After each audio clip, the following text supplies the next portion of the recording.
Hello नमस्कार, जय हिंद। मैं रंजीत आप सभी का स्वागत करता हूं ड्रीमर्स आईएएस के यूट्यूब चैनल पे। प्यारे साथियों, जैसे कि आप जानते हैं, आज से यानी 5 नवंबर से हमारी जो 10 मिनट्स करंट अफेयर सीरीज है उसे हम शुरू करने जा रहे हैं, जिसमें आपको 10 मिनट में 10 जो है इंपॉर्टेंट पूरे दिन भर की इंपॉर्टेंट करंट अफेयर आपको मिलने वाले हैं, जो आपके सभी एग्जाम के लिए बड़े महत्वपूर्ण होने वाले हैं। तो आप डेली और कंटिन्यू जो है इस क्लास को या इस वीडियो को कंटिन्यू देखते रहें, और जो चैनल पे पहली बार आए प्लीज चैनल को सब्सक्राइब और वीडियो को लाइक और शेयर जरूर कीजिएगा। चलिए शुरू करते हैं बिना टाइम वेस्ट किए। ये पहला क्वेश्चन आप देख पा रहे हैं, ये रिसेंटली जो है, आज आप जानते हैं द हिंदू के न्यूज़पेपर में आपने आप ये पढ़ा होगा स्पेशली।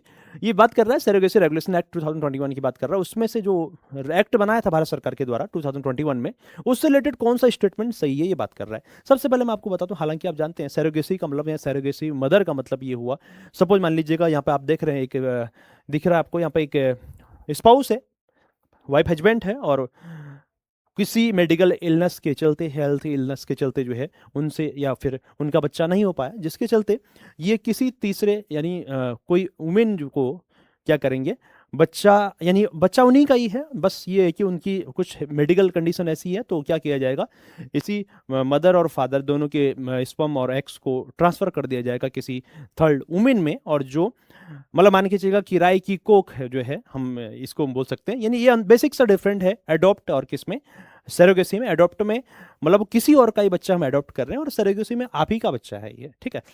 तो इसको लेकर के अब रिसेंटली जो है सुप्रीम कोर्ट ने एक डिसीजन दिया था कि वन टाइम ही सरोगेसी होगी, तो इसको लेकर के बड़ा विवाद था। तो उससे रिलेटेड एक क्वेश्चन है। तो पहला ऑप्शन कह रहा है कि मेडिकली सुपरविजन में जो है ये सरोगेसी क्या कर सकते हैं, कॉमर्शलाइज कर सकते हैं। जरूर ध्यान दीजिएगा बच्चों, इंपॉर्टेंट क्वेश्चन आपके लिए है। तो भारत में जो सरोगेसी आज से नहीं, बहुत पहले से आपने सुना होगा, बहुत पहले टाइम से सरोगेट ये चल रहा है। लेकिन पहले टाइम पे क्या था, ये कॉमर्शलाइज नहीं था। आज की डेट में आप देख रहे हैं धीरे धीरे इसको कॉमर्शलाइज कर दिया गया है। मेरे पास पैसे, इवन आप जानते हैं बहुत सारे ऐसे स्पाउस हैं जो एक बच्चा भी जो है नहीं चाह रहे हैं कि हाँ भाई हम पैदा करें, कोई रीजन भी हो सकता है, ठीक है। तो वो चाह रहे हैं कि किसी और को हम पैसे, हमारे पास बहुत हैं पैसे, दे करके भैया हमारा बच्चा हो जाएगा। तो सुप्रीम कोर्ट ने ये कहा कि एक ही जो है सरोगेसी एक ही बार बनाया जाएगा। और दूसरी चीज सरोगेसी, और केवल इंडिया में नहीं, अदर कंट्री भी भारत में जो है सरोगेट के लिए इस तरीके से यानी ऐसे काम देखे जा रहे हैं भारत में। और एक मतलब बिजनेस यानी कॉमर्शलाइज जो है इसको कर दिया गया। तो इस पे रोकने के लिए, बैन लगाने के लिए जो है इस एक्ट में बहुत सारे प्रोविजंस दिए गए। तो इसको कॉमर्शलाइज तो करना ही नहीं है ना, कॉमर्शियल यूज का करना ही नहीं। तो पहला स्टेटमेंट तो आप देख रहे हैं बिल्कुल क्या हो जाएगा, ये हमारा गलत हो जाएगा बच्चों, है ना। कॉमर्शलाइज तो इसको किया ही नहीं जा सकता है, ठीक है। और सेकंड ऑप्शन आप देख पा रहे हैं, सेकंड लिखा हुआ है, only Indians married couples are eligible for the altruistic surrogacy. Altruistic surrogacy का मीन्स होता है परोपकारी। परोपकारी का मतलब हाँ ठीक है भैया, नहीं हो पा रहा है, कोई दिक्कत है तो भैया ठीक है, और हम ऐसा कर सकते हैं, ठीक है। यानी वाइफ हस्बैंड थे, नहीं हो पाया तो भैया किसी और को, यानी कोई खास उसका रिलेटिव से है, ऐसा नहीं कि हाँ भाई कोई भी, हाँ भैया तो कोई भी, मतलब कब होगा, कोई तैयार कब होगा, जब क्या होगा, इसको कॉमर्शलाइज तरीके से आप देखेंगे तो कोई भी तैयार हो जाएगा, ऐसा तो है ना, पैसा मिलेगा तो भैया ये काम कर लेगा। लेकिन ये बोला गया कि हाँ भी अल्ट्रिस्टिक सरोगेसी इंडिया में है, बट कॉमर्शलाइज इसको नहीं किया जाएगा। कॉमर्शियल जो सरोगेसी है उस पर तगड़ा जो है बैन लगाया गया भारत में। तो ये बिल्कुल सही है, इस अगर इस सोच से आप कर रहे हैं तो ठीक है। नेक्स्ट लिखा हुआ है, the surrogate mothers must be a close relatives of the intending couples, यानी उसके निकट संबंधी ही होना चाहिए, बिल्कुल सही बात है, ठीक है। और फोर्थ नंबर आप देख रहे हैं, the acts allow single women and foreign national to opt or off for surrogacy in India. यानी जो क्या नहीं है, किसके लिए ये अप्लाई नहीं होगा, यानी ऐसा नहीं कि मैरिड नहीं है, अनमैरिड वुमेन या फिर लड़कियां, ऐसा इसके लिए वो लागू नहीं करता है, या भी इस एक्ट में ये प्रोविजन नहीं है। और दूसरी चीज, जो फॉरेनर सिटीजन्स हैं उन पर भी ये लागू नहीं होता है, केवल इंडियंस होना कंपलसरी है, और वो भी इंडियंस है तो मेडिकली उसके लिए एक फिटनेस का एक सर्टिफिकेट होना कंपलसरी है, और 25 to 35 तक उसकी एज होनी चाहिए, ठीक है। तो इस क्वेश्चन का जो सही आंसर आपको क्या बताना था, यहाँ से आपको करेक्ट आंसर इसका आपको बताना था। और प्यारे साथियों, इस क्वेश्चन का जो करेक्ट आंसर होगा आपका, वो हो जाएगा आपके पास सेकंड एंड थर्ड। दो स्टेटमेंट आपको सही दिख रहे हैं बिल्कुल, सेकंड एंड थर्ड, यानी दूसरा और तीसरा करेक्ट आंसर है, बाकी पहला और चौथा आंसर बिल्कुल क्या है, वो गलत है, ठीक है। तो टाइम का भी ध्यान रखना है, बिल्कुल 10 क्वेश्चन आपको करने हैं पूरे 10 मिनट में। क्वेश्चन नंबर सेकंड की ओर चलते हैं, और क्वेश्चन नंबर सेकंड आप देख पा रहे हैं, with reference to protection of the childrens from sexual offence, POCSO जो एक्ट था उसको लेकर के एक स्टेटमेंट, एक क्वेश्चन आपके पास है। और ये भी रिसेंटली आप देख रहे हैं, आज ही सुप्रीम कोर्ट ने एक डिसीजन दिया था और जनरली बोला था कि जो पोक्सो एक्ट है उसका मिसयूज कई तरीके से हो रहा है। और इसमें जो एज है बच्चों, ठीक है, एज इसमें जो है वो है 18 साल तक, है ना, 18 साल तक। और 18 साल में एज क्या है, मेल फीमेल दोनों, ठीक है, दोनों के लिए, यानी जो 18 साल से छोटा है तो ये दोनों तो। और किसी भी तरीके से जो सेक्सुअल हरासमेंट है वो उसको बैन करने की एक्ट जो है, प्रोहिबिट करने की बात करता है। तो पहला पॉइंट लिखा हुआ है कि 18 वर्ष से कम आयु के किसी भी व्यक्ति के, चाहे वो लड़की हो लड़का हो, सभी इसके अंतर्गत रखा गया, इसी श्रेणी में रखा गया। फिर पहला बिल्कुल आप देख रहे हैं सही है। दूसरा पॉइंट आप देख रहे हैं, this act provided for establishment of the special court for speedy trial of offence, बिल्कुल सही है, ठीक है। कई इसी चक्कर में आप देख रहे हैं कई बार इसका मिसयूज हो रहा है, ठीक है ना, कई बार मिसयूज उसका हो रहा है, 18 साल से कम है। और क्या मिल रहा है, स्पीडी ट्रायल मिल रहा है इसमें, अदर, यानी कई बार तो आप जानते हैं इसमें वेल नहीं मिलती है, और कई जो है इसके अदर लॉ से जो है ये कुछ और डिफरेंट ये आप देखने को मिलता है। तो पहला सही है बिल्कुल, दूसरा भी सही है। This act allow consensual sexual activities between minor above 16 year of age, ये बात कर रहे हैं। सपोज मान लीजिएगा 18 साल से ऊपर, सपोज मान लीजिएगा लड़की और लड़का दोनों के बीच में अगर फिजिकल रिलेशन बनते हैं, अगर दोनों की सहमति से भी बनते हैं, तो उसे भी क्या माना जाएगा, इलीगल माना जाएगा, ठीक है, वो भी नहीं माना जाएगा, इलीगल होगा। तो ये भी बिल्कुल आप देख पा रहे हैं, ये क्वेश्चन क्या हो जाएगा, ये तीसरा स्टेटमेंट क्या हो जाएगा आपका, बिल्कुल ये गलत हो जाएगा। तो क्वेश्चन नंबर 2 का आंसर क्या हो जाएगा, ठीक है। अभी एक स्टेटमेंट और है, the act makes it mandatory to report cases of child sexual abuses, तो ये भी बिल्कुल सही है। और स्पेशली आप जानते हैं इस एक्ट में तो ये भी बोला गया, स्पेशली किसी को पोर्नोग्राफी या फिर किसी को, बच्चों को खासकर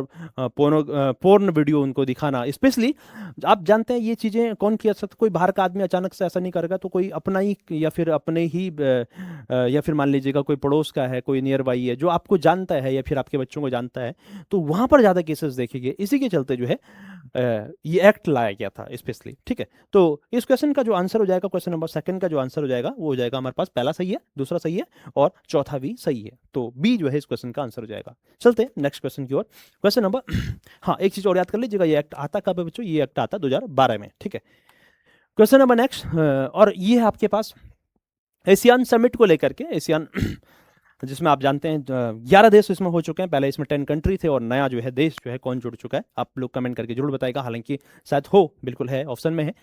एशियान के बारे में 1967 में बना था, बैंकॉक डिक्लेरेशन की तरह, ये भी बिल्कुल सही है। और दूसरा ऑप्शन आप देख पा रहे हैं, सेकंड में लिखा पहला सही है, और सेकंड में लिखा ईस्ट तिमोर 11th नंबर का इसमें मेंबर बन चुका है, और ये तो अभी जोड़ा था, है ना, 2025 में इसको जोड़ा गया था, 2025 में इसको जोड़ा गया था। देखिएगा ऑप्शन में, क्या पता ये गलत हो। नेक्स्ट देख रहे हैं, the Asian secretariat is located in Jakarta, बिल्कुल ये तीसरा ऑप्शन सही है, और अभी फिलहाल दूसरा गलत है क्योंकि ये 2025 में इसको ऐड किया गया था। India is a full member of ASEAN, Bharat एक पूर्ण सदस्य, भारत तो है ही नहीं, भारत तो साउथ एशियन कंट्री है, तो इसका मेंबर तो पॉसिबल नहीं है, ठीक है। तो ऑप्शन के अकॉर्डिंग आप देख पा रहे हैं पहला और तीसरा इसका आंसर होना चाहिए, क्वेश्चन नंबर 3 पहला और तीसरा। और दूसरा यानी उसने 2023 में उसने एक शुरुआत कर ली थी, लेकिन रिसेंटली जो है 2025 में इसको ऐड किया जाता है ना, 2025 में ये मेंबर बनता है। तो ये भी सही है, पहला दूसरा और तीसरा, ठीक है। तो पहला दूसरा तीसरा इसका आंसर होगा। क्वेश्चन नंबर 3 का जो आंसर हो जाएगा पहला दूसरा तीसरा, कौन सा ऑप्शन देख पा रहे हैं आप, ए। क्वेश्चन नंबर 3 का आंसर हो जाएगा प्यारे साथियों ए, और इसको जरूर याद कर लीजिएगा। 2000 ये हो जाएगा आपके पास 25 में, अभी रिसेंटली जो है मलेशिया की कैपिटल कुआलालंपुर में जो समिट हुआ था, वहां पे इसका 11th नंबर का मेंबर बन चुका है। चलिए बढ़ते हैं question number next, question number 4, with reference to the wetland एक Gogabeel lakes in India, consider the following statement. Bharat में रिसेंटली आप जानते हैं एक रामसर साइट और एक गोगबील लेक है, और ये भारत की 94th नंबर की साइट बन चुकी है। और रामसर साइट, जैसे आप जानते हैं रामसर के बारे में, तो ये आप देख पा रहे हैं ये लेक है, और इस लेक के बारे में एक स्टेटमेंट आपको बताना है, क्या सही नहीं है या क्या सही है। ऑप्शन पहला आप देख पा रहे हैं इसमें लिखा हुआ है बिहार के कटिहार जिले में है, बिल्कुल ये सही होना चाहिए। और ये स्पेशली किसके बनते हैं, रामसर साइट्स क्या होती है, इंटरनेशनल इंपॉर्टेंस की जो स्पेशली जो है वेटलैंड होती है उसको यानी घोषित किया जाता है। और नेक्स्ट लिखा हुआ है ये इसका जो स्ट्रक्चर है कैसा है, ये एन ऑक्स बो, यानी एन ऑक्स बो का मतलब क्या होता है, सपोज मान लीजिएगा कोई रिवर है, रिवर जा रही है, वहां से वो मुड़ करके उसका डायरेक्शन किसी और डायरेक्शन में हो गया, वहां पर जो लेक्स बनती है उसको इस नाम से इसको जाना जाता है। तो पहला भी सही है, दूसरा भी सही है और तीसरा, यानी तीनों स्टेटमेंट बिल्कुल सही होने चाहिए। तो क्वेश्चन नंबर 4 का आंसर क्या हो जाएगा, फर्स्ट सेकंड और थर्ड। तो आपको याद करना है जो ये गोगबील लेक है वो कहाँ पे है, ये बिहार के कटिहार जिले में है, और जो कौन से नंबर की है 94th जो है क्या है ये आपका रामसर साइट से। और जैसे आप जानते हैं पूरा एशिया में सबसे ज़्यादा जो रामसर साइट है वो अभी फिलहाल इंडिया के नाम रिकॉर्ड है ये, ठीक है। और आपको कमेंट करके बताना है वर्ल्ड वेटलैंड डे कब मनाया जाता है, विश्व आर्द्रभूमि दिवस कब सेलिब्रेट करते हैं, ये आपको जरूर बताइएगा, ठीक है। चलिए बढ़ते हैं क्वेश्चन नंबर नेक्स्ट। और question number 5 with reference to the Ramnami tribes जो है रामनामी समाज to India consider the following. Recently आप जानते हैं किसी रैली में जो है ये मोदी जी के साथ ये रैली में देखे गए थे, और उसी से एक क्वेश्चन है रामनामी ट्राइब्स पे है। पहला आप देख रहे हैं Ramnami Samaj originated in the 19th century as a protest against caste discrimination. बिल्कुल सही है, 19वीं शताब्दी में जो है ये कास्ट डिस्क्रिमिनेशन को लेकर के ये इसकी मतलब ऑरिजिनेट हुई थी।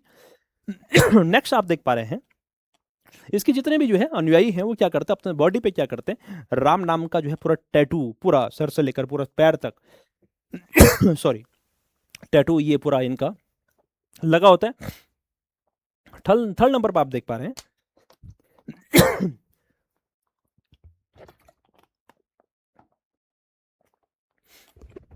थर्ड ऑप्शन देख पा रहे हैं, ये जो मूवमेंट है वो मेनली कहाँ पे है, तो ये कहाँ पे, महानदी रिवर्स के आसपास, यानी कहाँ पे, छत्तीसगढ़ में। यानी स्पेशली ये, और मतलब जितने भी आपके एग्जाम है जो फैक्ट क्वेश्चन बनेगा तो जनरली पूछ लेगा रामनामी जो ट्राइब्स है वो कहाँ पे पाए जाते हैं, तो छत्तीसगढ़ के महानदी रीजन में ये पाए जाते हैं। और चौथा लिखा हुआ आप देख पा रहे हैं, रामनामी समुदाय के सदस्य अपनी आस्था के केंद्र के रूप में ब्राह्मण पुरोहित द्वारा संचालित मंदिरी अनुष्ठान द्वारा कड़ाई से पालन करते हैं, तो ये गलत है। यानी पहला, दूसरा, तीसरा जो है इसका आंसर हो जाना चाहिए। क्वेश्चन नंबर 5 का आंसर आपका बी हो जाएगा। और ये आप देख पा रहे हैं इस तरह से ये अपने बॉडी पे राम नाम का ये टैटू जो है ये लगाते हैं। और बगल में आप देख पा रहे हैं इस तरीके से ये मान लीजिएगा ये उनका अपना कल्चर है, एक कैप की तरह ये पहने हुए हैं। चलिए क्वेश्चन नंबर बढ़ते हैं नेक्स्ट। और क्वेश्चन नंबर 6 है, what is the main functions of Swift system in global banking. Global banking में जैसे अब रिसेंटली आपने न्यूज़पेपर में पढ़ा होगा, यानी ब्रिक्स एंड क्या स्विफ्ट के बारे में पढ़ा होगा। तो ये ग्लोबल, ये जो स्पेशली स्विफ्ट है बच्चों, ये इंटरनेशनल क्या है का इंटरनेशनल ट्रांजैक्शन करने के लिए स्विफ्ट यानी बैंक के द्वारा दिया जाने वाला एक कोड है बच्चों, है ना। तो इसका क्वेश्चन का अगर आंसर की बात करें तो क्या है, ये transfer money directly between international bank, है ना। तो इंटरनेशनल मान लीजिएगा ये बैंक के द्वारा दिया जाने वाला एक कोड है, जो जिससे हम रिसेंटली जो है इंडिया में अलग सिस्टम से पैसा ऑनलाइन ट्रांसफर करते हैं, लेकिन अगर आप इंटरनेशनल लेवल पे जो है पैसा ट्रांसफर करेंगे तो उसके लिए स्विफ्ट एक कोड जो है बैंक को जारी करता है और बैंक कस्टमर को दिया जाता है। और स्विफ्ट का अगर फुल फॉर्म देखिएगा, society for world wide interbank financial telecommunication, एक ग्लोबल क्या है मैसेजिंग नेटवर्क है, ठीक। क्वेश्चन नंबर 7, ऑपरेशन त्रिशूल का जो मेन पर्पस है, इसका मुख्य उद्देश्य क्या है, मेन ऑब्जेक्ट क्या है। रिसेंटली अभी आप जानते हैं ये यहीं पे हुआ था, ये इंडिया में, ठीक है। और भारत का ये है, किसी और देश का साथ नहीं होता है। भारत के तीनों सेनाओं के बीच में आपस में ये स्पेशली मैरीटाइम यानी तटवर्ती क्षेत्रों को और स्ट्रांग बनाने के लिए स्पेशली इसको किया जाता है। और ये रिसेंटली जो है कल परसों आपको देखा था न्यूज में। तो स्पेशली क्या करता है, ये strength in joint coordination among army, navy and air force. तो इस क्वेश्चन का आंसर हो जाएगा A. Now question number 8, question number 8 आप देख रहे हैं, एक आइलैंड है जिसका नाम है नेग्रोस आइलैंड, जो रिसेंटली जो है आज और कल में न्यूज़पेपर में आप लोगों ने पढ़ा होगा, ये न्यूज में था। तो क्या इंपॉर्टेंट था या फिर कहाँ पे आपको देखने को मिलता है, तो ये आप मैप में भी देख पा रहे हैं, फिलीपींस है और फिलीपींस के पास में आपको नेग्रोस मिलेगा ये। तो ये क्या इंडोनेशिया का एक नया क्या बन गया, एडमिनिस्ट्रेटिव प्रोविंस बन चुका है, नहीं ये गलत है। और तो नेक्स्ट हो जाएगा आपका, फिलीपींस सरकार ने इसे क्या कर दिया, एक नया प्रशासनिक क्षेत्र नेग्रोस आइलैंड को क्या कर दिया, एक अपना स्पेशली एडमिनिस्ट्रेटिव या एडमिनिस्ट्रेशन रीजन जो है इसको डिक्लेयर कर दिया। तो इस क्वेश्चन का आंसर हो जाएगा आपका बी। क्वेश्चन नंबर 8 का answer B. Now, question number 9. The Secretariat of the Convention on International Trade in Endangered Species of Wild Fauna and Flora, sites जिसे हम बोलते हैं, ठीक है, साइट्स जिसे हम इसको साइट्स के नाम से इसको जाना जाता है, इंटरनेशनल लेवल पे एक ऑर्गेनाइजेशन है और इज लोकेटेड एट सिटीज, कहाँ पे ये है लोकेटेड है, तो प्यार साथ इसका आंसर जो हो जाएगा आपका जिनेवा में इसका हेडक्वार्टर है। और ये क्या करती है, स्पेशली जो इंटरनेशनल लेवल पे जो फ्लोरा एंड फौना यानी प्लांट एंड एनिमल्स का जो क्या होता है एक्सपोर्ट एंड इम्पोर्ट होता है उसको रेगुलेट करता है, यानी इलीगल तौर पर जो है ऐसा ट्रेड ना हो। तो ये इसका मेन पर्पज होता है। और चलते हैं लास्ट क्वेश्चन की ओर। और द कन्वेंशन, सेम क्वेश्चन आपके पास, जो साइट से है उसका मेन एम्स क्या है, मेन पर्पस क्या है, या फिर इसका यही है क्या करना, promote free trade of the all animals and plant species, नहीं है तो नहीं होगा। Regulate international trade in endangered species to ensure their survival, ठीक है, ये इसका प्रमोट करना या फिर इस पे ये रेगुलेट करता है ये। और स्पेशली अगर बात की जाए तो इसके बारे में कब बना था ये, 1973 में ये ऑर्गेनाइजेशन बनी, और भारत जो है 1976 में इसका जो है मेंबर बन चुका था, ठीक है। तो और रिसेंटली अगर देखा जाए तो कुछ कंट्री को इससे बाहर कर दिया गया है। तो ये था हमारी आज करंट अफेयर की पहली सीरीज, जो कोशिश करेंगे, यानी कोशिश की गई 10 मिनट में 10 क्वेश्चन की, लेकिन अभी देखते हैं। बाकी कल से हम कंटिन्यू सीरीज को रखेंगे, हम कंटिन्यू। बाकी टाइम स्लॉट में कल से एक बार आप कमेंट करके जरूर बता दीजिएगा कि कितने टाइम पे है, किस बजे किस टाइम पे इसको एग्जैक्टली जो है हमेशा एक ही टाइम पे इसको रखा जाएगा। ओके, मिलते हैं कल, तब तक के लिए जय हिंद, नमस्कार।